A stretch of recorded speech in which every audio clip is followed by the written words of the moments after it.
day began like any other for Cheryl and Paul Chapman until the silence of a peaceful Sunday morning was shattered with a phone call.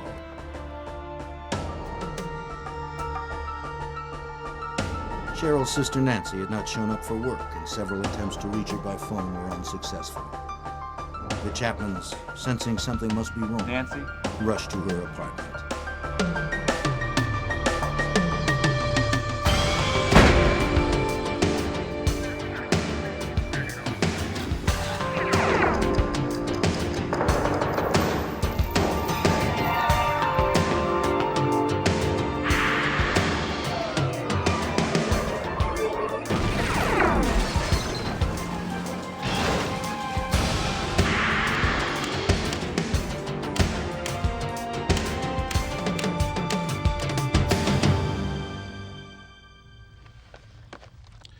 Some killers are stealthy, killing with an almost clinical precision. Others act on a violent impulse, saturating the crime scene with their rage. How a murderer behaves tells much about who he is. In 1987, the brutality of a triple homicide in Anchorage tested the mettle of even the most seasoned investigators. I'm Jim Kallstrom, former director of the FBI's New York office. When Nancy Newman and her two young daughters were found slain in their apartment, local law enforcement needed help. They called the FBI.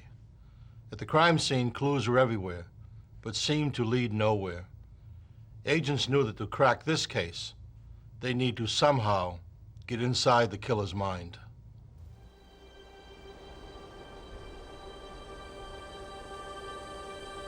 Alaska sits on the edge of the wilderness, seemingly isolated from the rest of the world and its troubles. Its inhabitants are united by the beauty of the landscape and a mutual respect for the self-reliant nature of the community. On the rocky coast of northern France, where the Atlantic Ocean crashes ashore, the villagers of Karnak wake up each day to a little.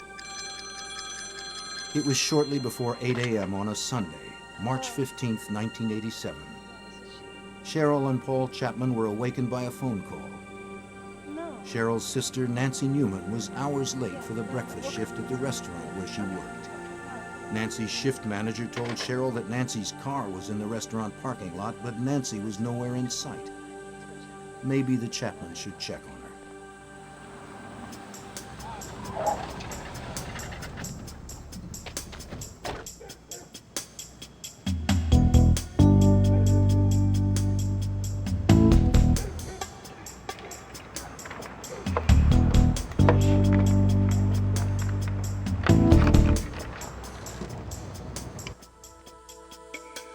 From the moment Paul and Cheryl arrived at Nancy's apartment, they sensed something was wrong.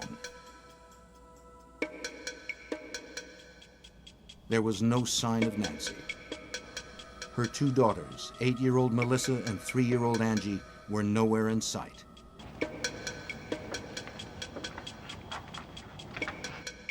Coffee mugs from Cheryl's Friday night visit with her sister were still in the sink. The remains of breakfast had been left on the table.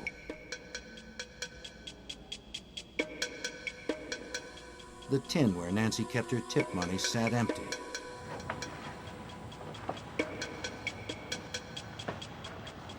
And a brown cigarette butt, not a brand Nancy smoked, was in the ashtray.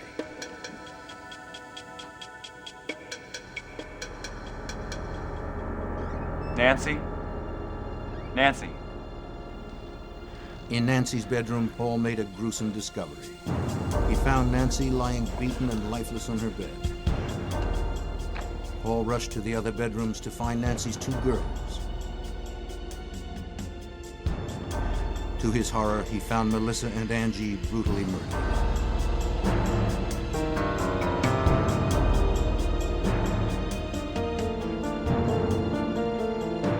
Come on, let's go.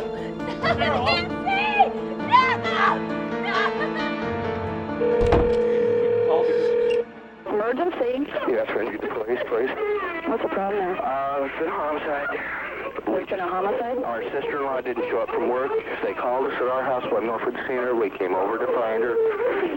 We're at 4310. 40.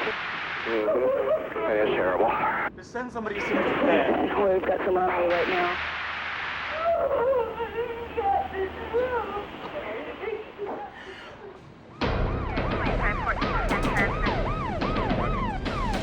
Contact 2 at your miss. Within minutes, the first Anchorage police officers arrived at the Newman's apartment.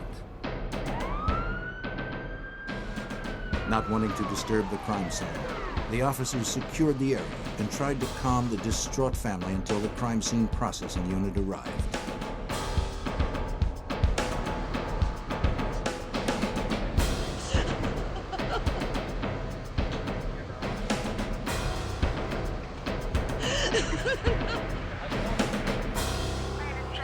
What police found was horrific. Nancy and Melissa Newman appeared to have been beaten and strangled. Little Angie Newman's throat was cut so deeply she was almost decapitated. Nice. Rigger? Not yet. Is it set? Anchorage police officer Bill Gifford was at the scene. Well, the impact of a case like this is quite often it's hard to capture in words.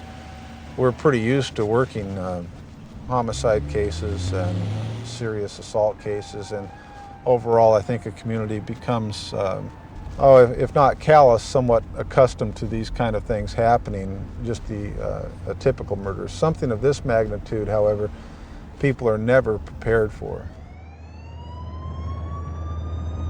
The murders were so gruesome that even experienced police officers were shaken. It is shocking for the public, and it takes a toll on the investigators and the officers working the case as well, because you're just not used to seeing, as I mentioned, things of this magnitude. Nancy Newman's body was lying on her bed, her nightgown hiked up around her chest. There were abrasions on her nose, chin, and forehead, and a knee seemed to be injured. Bloodstains were at the foot of the bed. A pair of olive green gloves were on top of the dresser. Good idea, recover. Yeah, do a scrape so they can get some.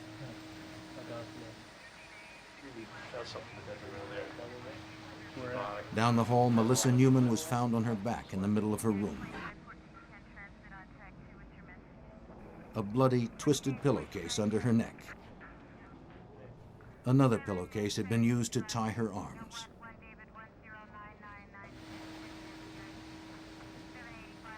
Three-year-old Angie Newman lay on her bedroom floor in a pool of blood, surrounded by her favorite books.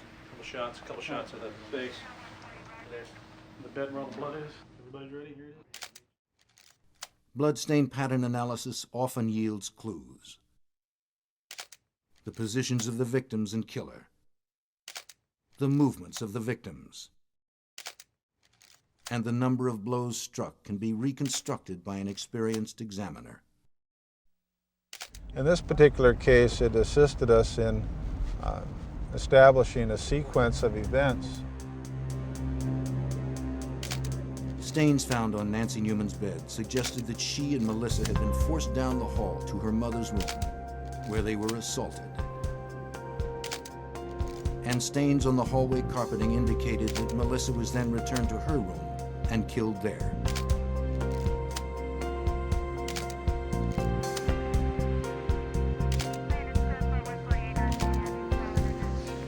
Officers treated each area as a completely separate crime scene. First, they determined the type of physical evidence that was likely to be found, and then the order it should be processed. How are we doing? Given the horrific nature of this crime and the lack of an obvious suspect, investigators knew that every possible piece of physical evidence was potentially invaluable. Here on these plates, anything else was covered all yet. Super great. Detective Sergeant Michael Grimes was in charge of the Anchorage Police Department's Homicide, Assault, and Robbery Unit. I knew that they were going to be in this crime scene for hours and hours and hours. This immediately is what we identify as a forensic case. There was very little disturbed by them when they found the bodies, so we were very fortunate in that respect.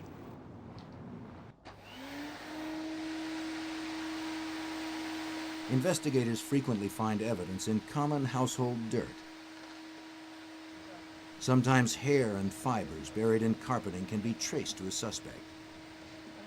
For thorough coverage, investigators broke each room into quadrants and vacuumed each section.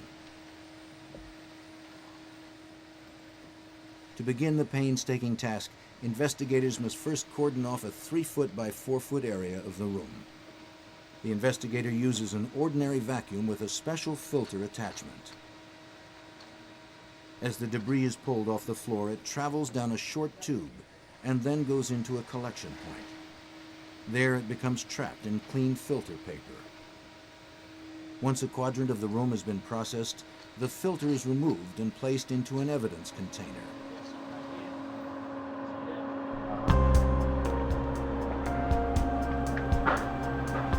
Many minute hairs and fibers are missed by crime scene vacuumings. Therefore, a portable argon laser is used, which causes unseen hairs and fibers to fluoresce when exposed to the laser's light. Package that. Let's not lose any of this, okay? Ready? Sure, got it. I think that's an interesting thing.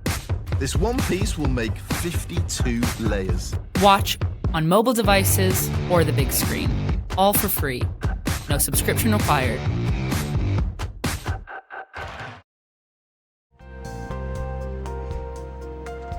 A technique called luminol processing was also used to look for traces of blood.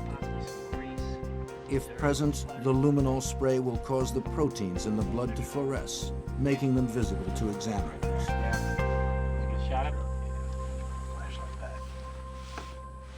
We were processing the scene and looking for invisible traces or invisible blood patterns. And we found a luminescent impression that we were able to photograph. We also knew we had a knife missing out of the kitchen. We took one of those knives out of the knife set, and we found that matched in width and length to that of the luminol impression that we had. Go ahead and check the bathroom. The crime scene appearance suggested the murderer had taken the victims by surprise. Check this washcloth before we package it up, okay? Make sure there's nothing inside of it. It appeared that Newman's morning routine was suddenly interrupted, perhaps indicating that they knew the killer. Okay, excellent. Good job. Go ahead and mark that everything. A big question was motive. At the scene, Cheryl told police that Nancy seemed to have no enemies. As a waitress, she was popular among her customers and colleagues, friendly without being flirtatious. And what possible motive could explain the rage inflicted upon 8-year-old Melissa and 3-year-old Angie? Did you have a good time tonight?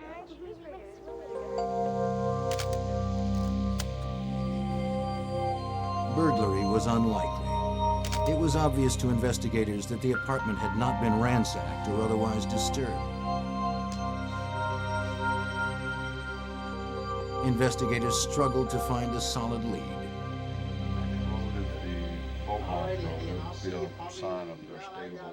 Detective Bill Reeder worked the case from the beginning. The initial lead came from the scene itself, that we could find no signs of forced entry. So that kind of leaned us toward looking at people that had access to the apartment or knew the victims. Immediately the questioning began. Neighbors, family and friends, anyone who may have had information. What we were looking at was to find someone that had seen anything unusual, any strangers in the area, had heard anything unusual, had seen someone carrying things away, anything at all that would help us focus on someone or somebody. Family members are almost always suspects early in an investigation. Paul Chapman was no exception. Though he had no one to back up his alibi, which was that he was alone most of Saturday, His reaction to discovering the bodies was clearly one of trauma and loss.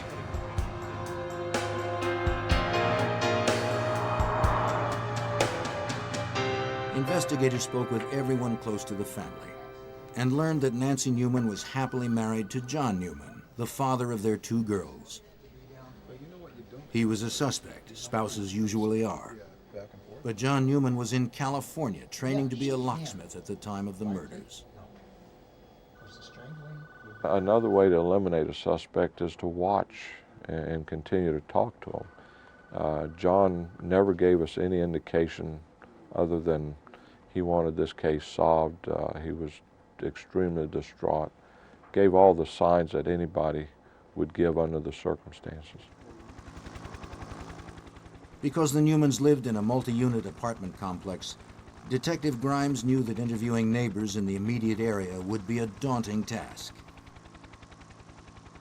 There was an apartment in a multi-unit apartment house, which was in a particular area of town that was surrounded by large multi-unit apartment houses, and we were looking at literally hundreds of dwellings in that area. The close-knit community of Anchorage was shocked by the brutality of the murders. Police investigators, having no experience with crimes this shocking, were asking the most frightening of all possible questions. Was a serial killer a possibility? Police felt pressured to work quickly. What kind of person would do this kind of crime? Was there significance in the way the people were murdered that could give us some kind of leads as to who we were looking for, or at least what type of person? And so immediately, I'd say within the first day or so, we were getting some help from the FBI. Investigators quickly realized they needed help in determining the type of individual responsible for the murders. They turned to the FBI's Behavioral Science Unit in Quantico, Virginia. Special Agent Judd Ray received the call. As a profiler in the unit, Ray's job was to assist investigators in hunting down America's worst killers. To do that, Ray had to understand the workings of a killer's mind. We were looking at deeds and acts of individuals after it happened and trying to predict the kind of personality, if you will, a composite view of what kind of human being could have done it. Through detailed evaluations of crime scene photos and police reports, Ray provided investigators with a psychological portrait of the killer.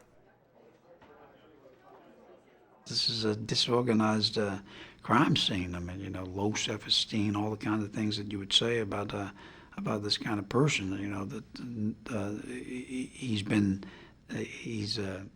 society has rejected him through the years, and now it's his time to reject society. Ray told the Anchorage detectives that they possibly faced a repeat performance. This particular incident alarmed him so much, particularly with 3 victims at one time, 2 being children, that his opinion also, he said that we need to get something working on this right away, because it appears that this person's out of control, and there's the potential that he's going to be doing it again in the very near future. From the autopsy reports, investigators learned that Nancy and 8-year-old Melissa Newman had been sexually assaulted. Based on this information and characteristics of the crime, Ray concluded that this violent offender would have a history of sexual assault. He would be a white male in his early to mid-20s, an underachiever. Following Ray's conclusions, investigators began to narrow the range of possible suspects. Among them was a young man who had recently moved in a few doors down from the Newmans. Police also questioned Kirby Anthony, the 23-year-old nephew of John Newman. Anthony had an alibi into the morning hours of Saturday, March 14th, but the neighbor did not. The tremendous rage that was inflicted on the almost decapitated the young 3-year-old suggested that to me that there's nothing in my mind, that I had came across that would have been sufficient on its face to justify this kind of rage by a stranger. Ray's insistence that the killer was known to the victims led investigators to shift focus away from the man who lived nearby. Neighbors and friends of the Newmans confirmed the young man's claim that he had never met Nancy Newman or her children. Because I had talked about familiarity, somebody that's close to the family, somebody that knows her, that had some sort of relationship with her, perhaps even been rejected by her. They said, well, as a matter of fact, there's a nephew that comes to mind. As investigators continued questioning possible suspects, the volume of evidence that had been collected from the crime scene was taxing the limits of Alaska's state crime lab. Once again, Anchorage police turned to the FBI. The evidence was sent to the FBI's crime lab in Washington, D.C.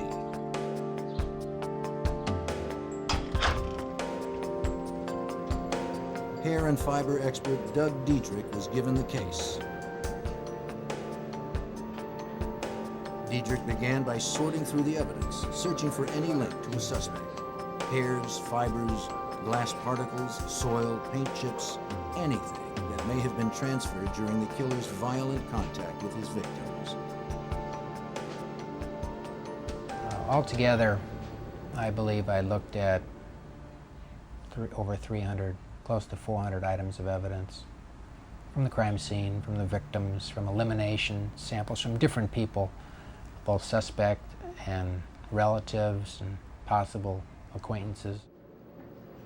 Fibers are unusually difficult to trace, and because no one knew what the killer was wearing during the murders, there was no basis in which to compare recovered fibers.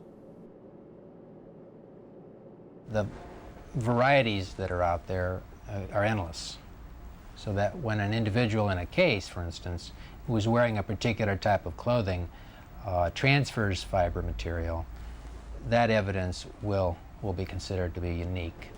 Even though they may have made a number of garments of the same type, by the time it gets out into the public, this material is dispersed like a drop of oil in the ocean. It's there, but it's hard to find. Distinct fibers, amounting to less than a thimbleful of evidence, were recovered from throughout the Newman's apartment. Diedrich's expertise of fiber transfer, however, enabled him to reconstruct the suspect's movements during the crime, giving investigators a clearer picture of what actually transpired in the apartment.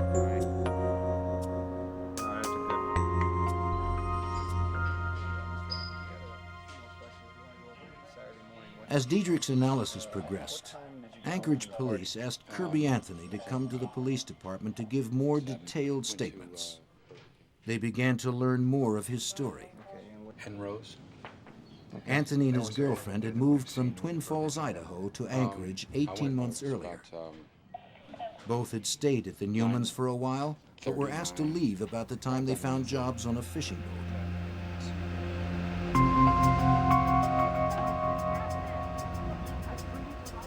And I'm grateful, but we're not married. He and his girlfriend split up while working on the boat after Kirby accused her of having an affair with the skipper.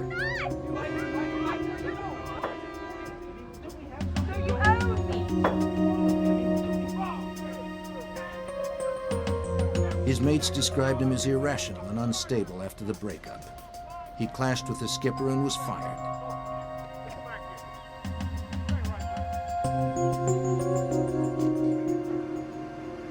He returned to Anchorage alone on February 14th, 1987.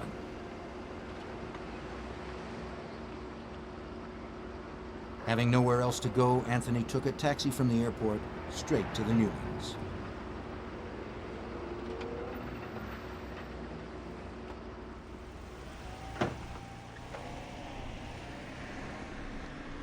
Through Cheryl Chapman's continued assistance, police learned that John Newman was upset over his nephew's return to the Newman household during his absence. At the same time, the situation was becoming increasingly uncomfortable for Nancy,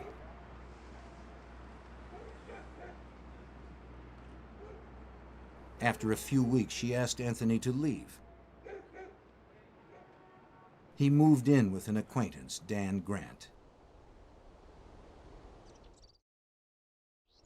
As the investigation began to focus on Kirby Anthony, Sergeant Grimes recalled his first encounter with him.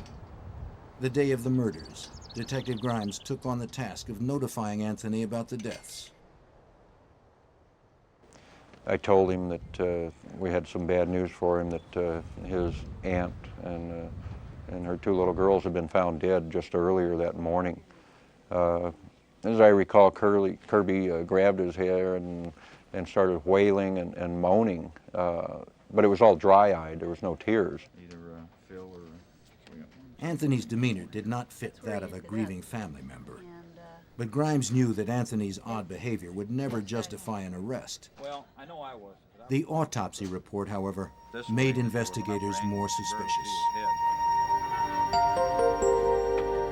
Autopsy results helped pinpoint the murders between 7 a.m. and noon on Saturday, March 14th.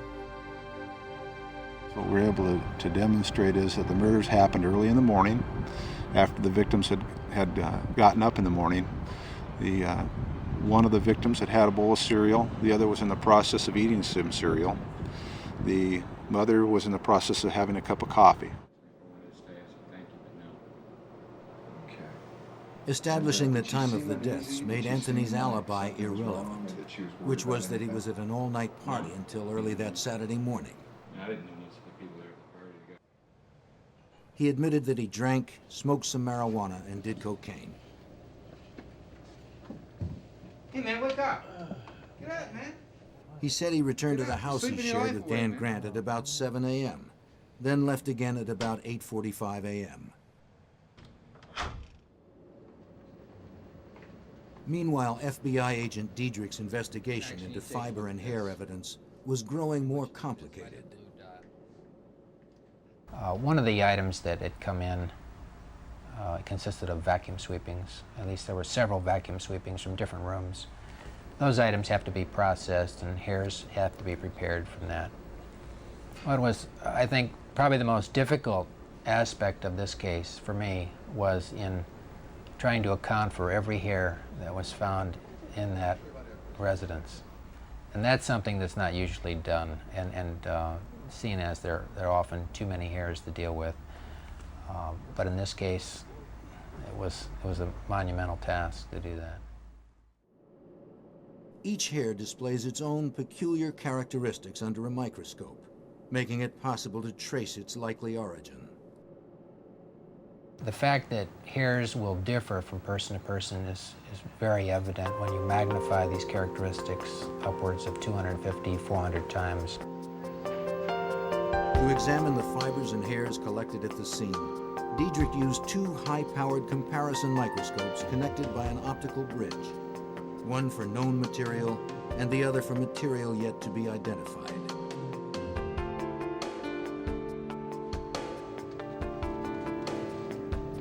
Because Anthony had lived with the Newmans for a while, his hair was likely to be in the apartment. That meant it was important to establish whether the trace hairs were old or recent. So Diedrich went through the contents of the vacuum used in the Newman household.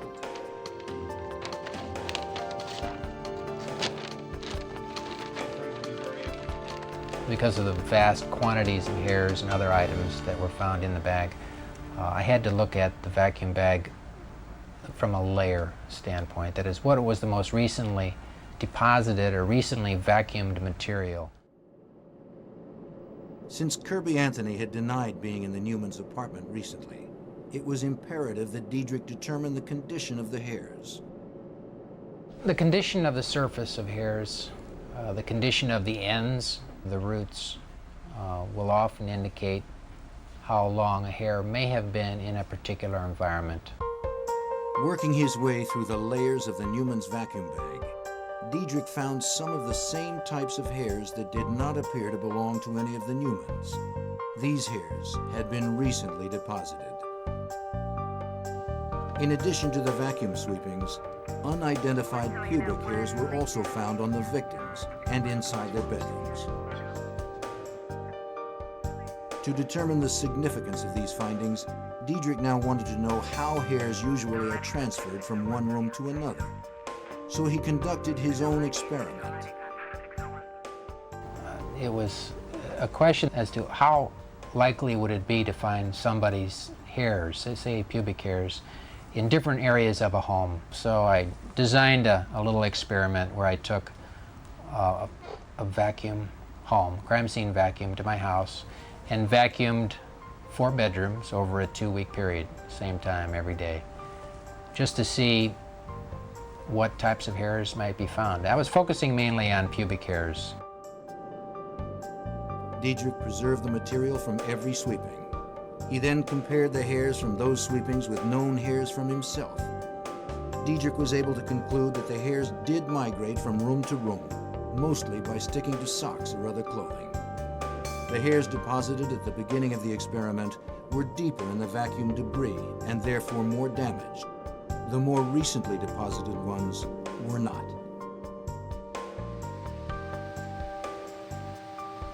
The finding was significant to Diedrich.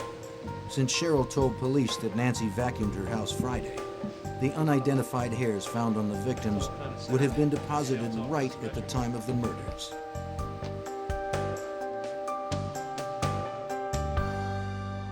Under microscopic scrutiny, an important piece of evidence was revealed. A pubic hair with a partial egg casing, the kind associated with genital lice, was clinging to the damp washcloth found in the Newmans' bathroom. Diedrich told investigators of his findings and waited for a sample from a suspect in order to make a comparison.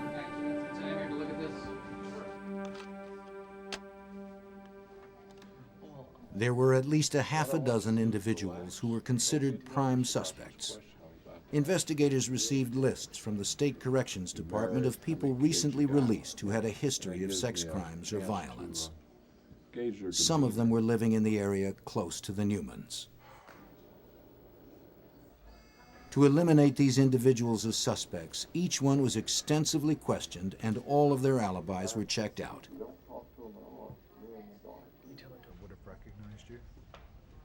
Police continued to question Anthony. He admitted nothing. But with each interview, the details of where he was and what he did the morning of the murders changed slightly. That was kind of an indicator of what we were going to be dealing with Kirby from the get-go, was these little lies that weren't necessary but were thrown out to us. Unaware of Diedrich's hair analysis, Anthony was asked by investigators to submit hair and blood samples. Wanting to appear cooperative, he voluntarily submitted the samples. They were rushed to Diedrich for comparison. The next day, Diedrich notified investigators that Anthony had pubic lice. Well, that was probably the most significant breakthrough. At that point, we could start focusing on Kirby as the suspect. When confronted with the evidence of the hair and egg casing on the washcloth, Anthony admitted that he did have lice. He said he had showered at the Newmans a week before the murders so as not to spread the pubic lice at Dan Grant's house. For Judd Ray, the dirty washcloth left at the crime scene told much about the suspect. The killer had cleaned himself at the murder scene. Why take the risk? Why not go home? It was obvious to me that he had to go somewhere where he couldn't go there all bloody, which sort of got into this guy's not a loner living alone somewhere. Ray's behavioral profile also predicted the killer would have been associated with a previous sexual assault. This prediction prompted investigators to look deeper into Kirby's past.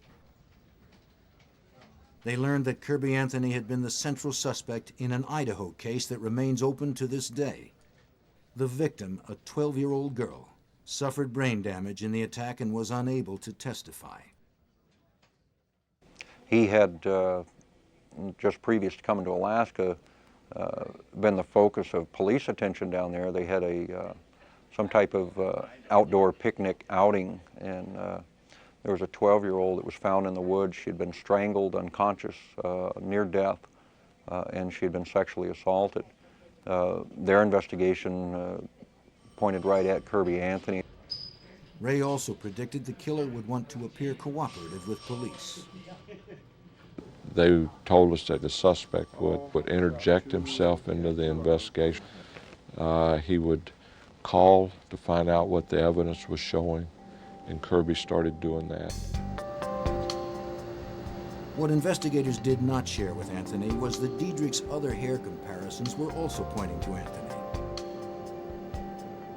The pubic hair found on the washcloth was only one of many positive associations Diedrich was able to make between hairs found at the crime scene and those submitted by Anthony.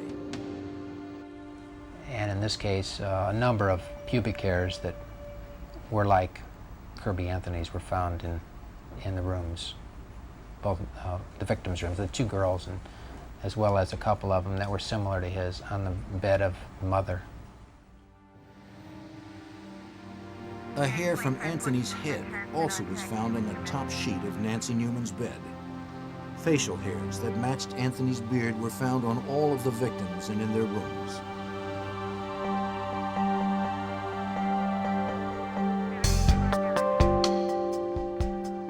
The vacuum sweepings from Melissa's room contained 9 of Anthony's pubic hairs.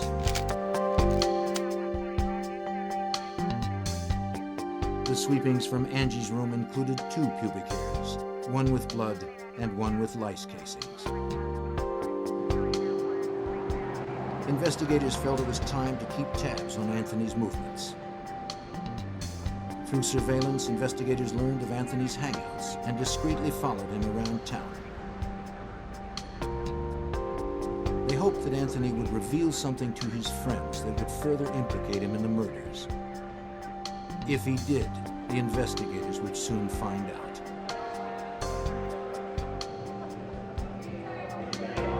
The effort paid off.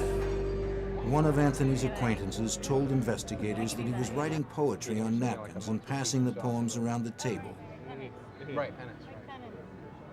He told one of the women that Nancy Newman had been forced to watch part of the assault. It was my aunt, 2 nieces. Investigators also learned that at one point after the murders, Anthony called his ex-girlfriend's mother in Idaho to tell her about the crime. Angie Newman had been stabbed, he said, and Nancy and Melissa sexually assaulted. In both instances, the call to Idaho and the scene at the bar, Anthony could not yet have known about the details he described. You must have read a different article. The information had not been released by police to the press, nor had investigators mentioned it to Anthony during questioning. Pretty sick. I don't remember those details. You did?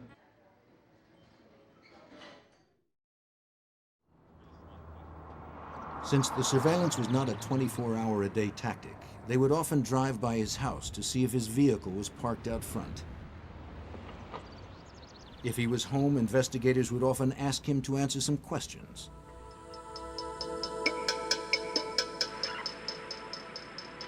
The circumstantial evidence against Anthony was mounting. During a visit to his residence, investigators noticed a manually operated camera belonging to John Newman that had been reported missing after the murders. He told detectives that the Newmans lent it to him, but when asked later to demonstrate how it worked, he seemed to have no idea how to operate it.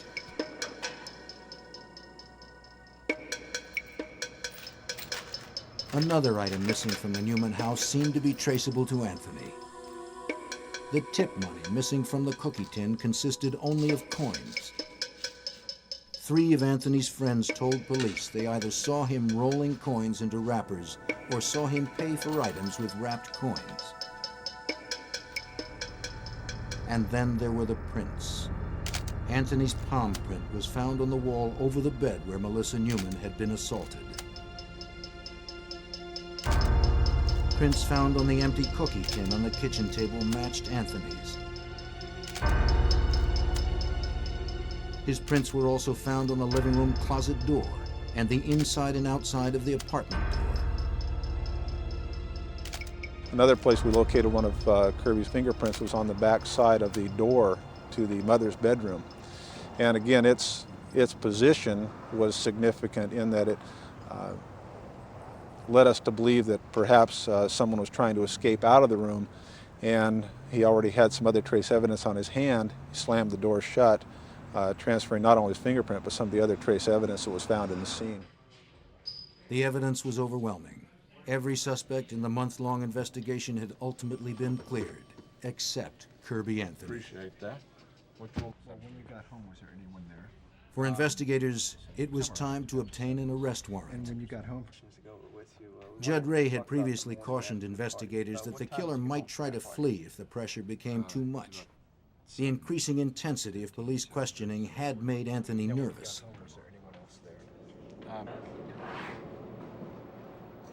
Judd Ray was right again. Anthony confided to his roommate, Dan Grant, that he was leaving town. He asked his friend not to tell police.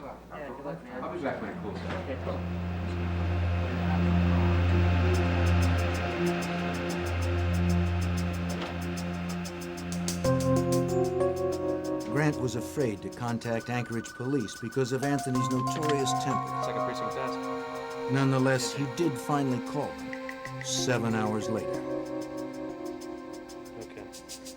Anthony was heading to the Canadian border, an 8-hour drive away, and he had a 7-hour head start.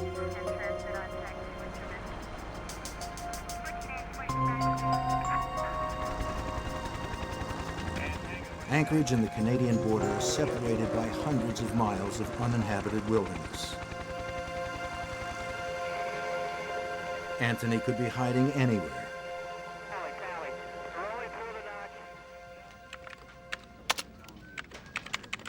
Anchorage police quickly contacted U.S. Customs at the Alaska-Canada border.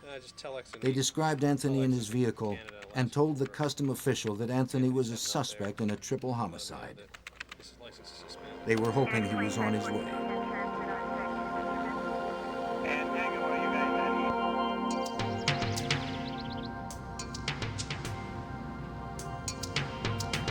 Less than an hour later, Anthony arrived at U.S. Customs.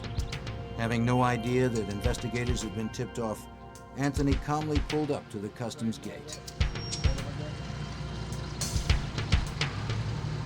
Step out of the car. Could you get out of the car, please? He was detained and questioned until Alaska state troopers arrived. He was arrested for driving on a suspended license and returned to Anchorage. Thanks a lot for the hospitality there. As he was turned over to the Anchorage police, he was read his rights and charged. 3 counts first-degree murder, 2 counts sexual assault, and 1 count kidnapping. Under Alaska law, kidnapping can be charged if a victim is restrained during an assault. Melissa Newman had been tied up during the attack. He jumps up and screaming, "What is this kidnapping stuff?" Which struck us as odd because here he was charged with 3 counts of murder and 2 counts of sexual assault, and he's screaming about the kidnapping charge. By this time, the forensic evidence was complete enough that police believed they could reconstruct how Angie, Melissa, and Nancy were brutally murdered.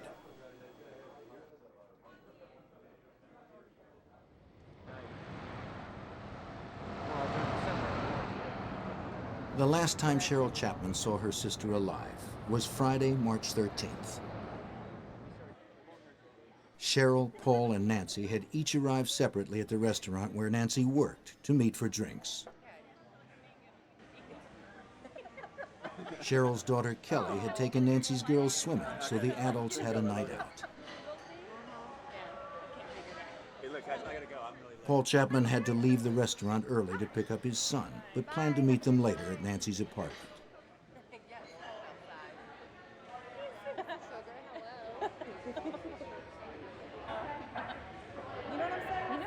As they were leaving, Cheryl suggested that Nancy leave her car at the restaurant and ride home with her. Nancy had Saturday off, and Paul would gladly give her a ride back to her car tomorrow. I don't know. I never pay attention to. You're in, what, 11:30? Yeah. What time you come in?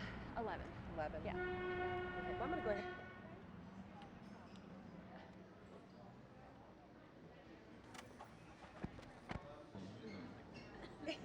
Cheryl, Paul, and Nancy all ended up at the Newmans' apartment to wait for Kelly and the girls. You don't see me every day. They sat, laughing and talking, until about 9:45 when the girls came home.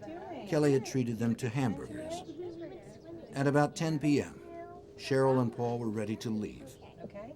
Cheryl helped Nancy clear the table and put the used coffee mugs in the sink. Angie was already in her pajamas, and Melissa had gone to her room to get ready for bed. As they said goodnight, Paul told Nancy to call him the next day if she wanted a ride back to her car.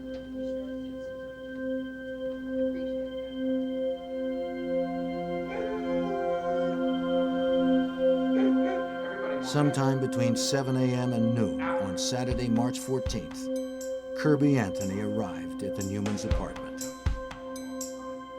Kirby Anthony is the only person who knows what happened next.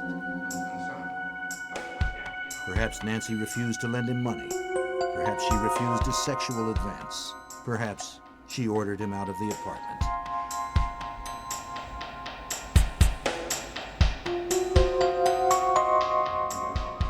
In any case, his anger boiled over.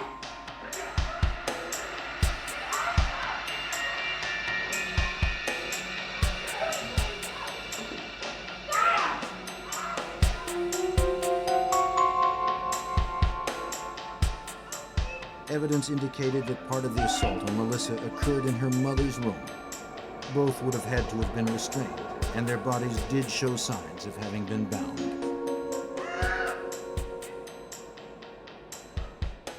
We are able to show through serological findings that Melissa, the 8-year-old, had been assaulted in the mother's bedroom and that she had crossed the bed and was actively bleeding at the time. And then she is subdued somehow and held in a position in that room for a period of time.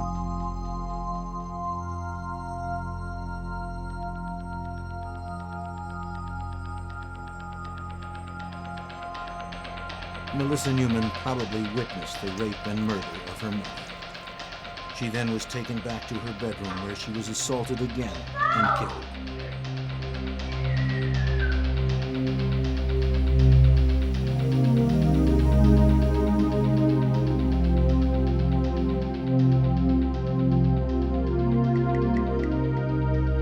The knife used to kill little Angie was never recovered. It was unclear whether she was killed first or last. What was certain was that she seemed to be the target of a horrible, uncontrolled rage.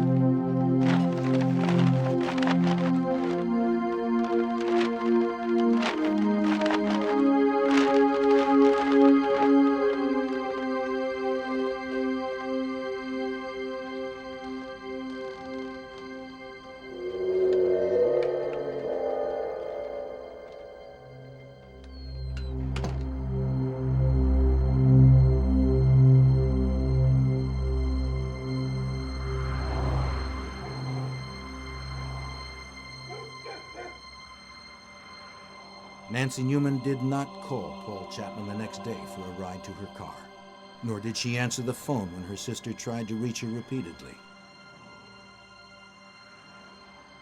Instead, she and her 2 daughters lay dead nearly a full day before their bodies were discovered.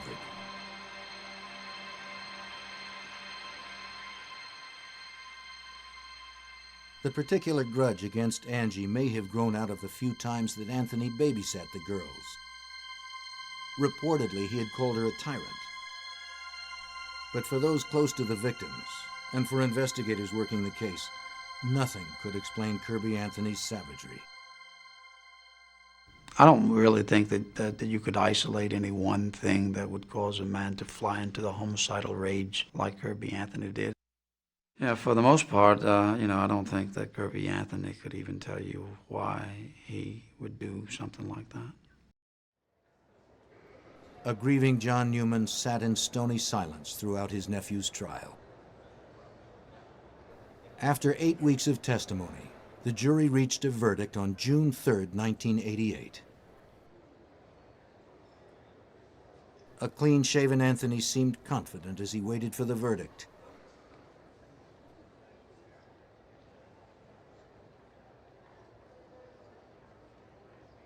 As each guilty verdict was read, Anthony's composure disintegrated until finally it shattered completely. He was sentenced to 357 years for his crimes.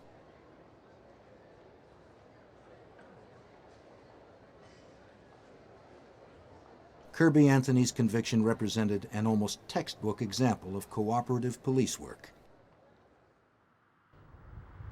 Anchorage police provided the FBI with evidence collected from a meticulously preserved crime scene.